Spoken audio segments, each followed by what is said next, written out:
ಪ್ರತಿಯೊಬ್ಬರನ್ನು ಮನವಿ ಮಾಡ್ಕೋತೀನಿ. ಇದು ಕೇವಲ ಆರಂಭ, ಇದು ಕೇವಲ ಆರಂಭ. ಇದೇನಾದ್ರೂ ಮುಂದುವರೆದ್ರ ಪ್ರತಿ ಗ್ರಾಮಗಳಲ್ಲಿ, ಪ್ರತಿ ಓಣಿಗಳಲ್ಲಿ ಸಿದ್ದರಾಮಯ್ಯನವರ ಪರವಾಗಿ ಎಲ್ಲರೂ ಕೂಡ ಹೋರಾಟ ಮಾಡಬೇಕಾದಂತ ಸಂದರ್ಭ ನಿರ್ಮಾಣ ಆಗ್ತೈತಿ ಅಂತಕ್ಕಂಥ ಒಂದು ಮಾತನ್ನು ಹೇಳಬೇಕಾಗ್ತದೆ.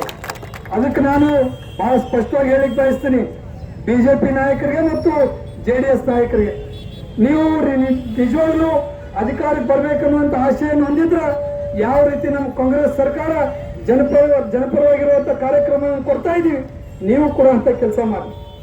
ನೀವು ಅಂತ ಕೆಲಸ ಮಾಡಿ ಜನ ನಿಮ್ಮನ್ನು ಮೆಚ್ತಾರ. ಆದ್ರೆ ಸುಳ್ಳು ಆರೋಪಗಳನ್ನು ಮಾಡುವಂತ ಕೆಲಸ ಬೇಡಿ. ಇವತ್ತಿಷ್ಟು ಜನ ನೀವು ಕೂಡಿರಿ. ನಾನು ನಿಮಗೆ ಒಂದು ಪ್ರಶ್ನೆ ಮಾಡ್ತೀನಿ. ಸಿದ್ದರಾಮಯ್ಯನವರು ಧರ್ಮ ಪತ್ನಿ ನೀವು ಯಾರಾದ್ರೂ ನೋಡಿದಿರಿ? ಆ ಪಾಪ ತಾಯಿ ಒಬ್ಬ ಮುಖ್ಯಮಂತ್ರಿಯ ಧರ್ಮ ಪತ್ನಿ ಆದ್ರೂ ಕೂಡ ಸಾರ್ವಜನಿಕ ಸಭೆ ಸಮಾರಂಭಗಳಲ್ಲಿ ಎಂದೂ ಕೂಡ ಭಾಗವಹಿಸಿಲ್ಲ. ತಾನಾತು ತನ್ನ ಮನೆಯಾತು ಅಂತ ಹೇಳಿ ಮನೆಯೊಳಗಿದ್ದ ತನ್ನ ಕರ್ತವ್ಯಗಳನ್ನು ನಿರ್ವಹಣೆ ಮಾಡ್ತಾ ಇರುವಂತ ಆ ತಾಯಿ, ಅಂತ ತಾಯಿ ವಿರುದ್ಧ ನೀವು ಆರೋಪ ಮಾಡ್ತೀರಿ. ನಿಮಗೆ ನಾಚಿಕೆ ಮಾನ ಮರ್ಯಾದೆ ಆಯ್ತು ಇಲ್ಲ ಅಂತ ಪ್ರಶ್ನೆ ಮಾಡ್ಬೇಕಾಗ್ತದೆ.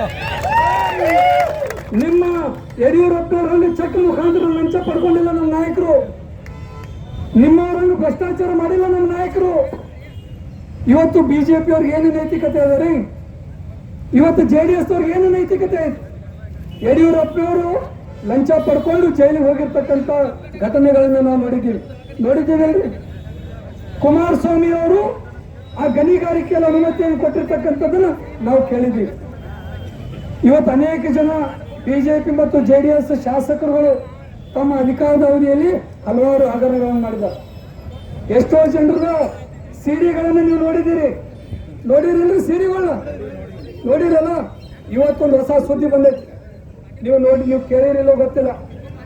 ಇವತ್ತ ನೀವು ನೋಡಿರುವಂತ ಸುದ್ದಿ ಅದೇನಪ್ಪಾ ಅಂತಂದ್ರೆ, ರಾಜ್ಯದ ಮುಖ್ಯಮಂತ್ರಿ ಆಗಿರ್ತಕ್ಕಂಥ ಒಬ್ಬ ವ್ಯಕ್ತಿ ಅವನ ಅಶ್ಲೀಲ ಸಿಡಿ ಹೊರಗೆ ಬರುವುದೈತೆ ಅಂತ ಹೇಳಿ ಇವತ್ತೊಂದು ಸುದ್ದಿ.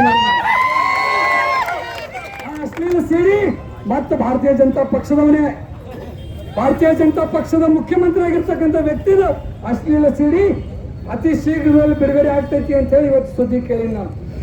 ಇಂಥವ್ರು ನಮ್ಮ ಸ್ವಚ್ಛವಾದಂತ ಆಡಳಿತ ನೀಡ್ತಕ್ಕಂಥ, ಸ್ವಚ್ಛವಾದಂತ ಮನಸ್ಸನ್ನು ಇಟ್ಕೊಂಡಿರ್ತಕ್ಕಂಥ ಸಿದ್ದರಾಮಯ್ಯನವ್ರ ವಿರುದ್ಧ ನೀವೇನಾದ್ರೂ ಆರೋಪ ಮಾಡ್ಲಿಕ್ಕೆ ಹೊರಟ್ರ ಆಕಾಶದ ಕಡೆ ಮುಖ ಮಾಡಿ ಉಳಿದಂಗೆ ಆಗ್ತೈತಿ. ಮೊದಲು ನೀವು ಸ್ವಚ್ಛ ಆಗ್ರಿ ಅಂತಕ್ಕಂಥ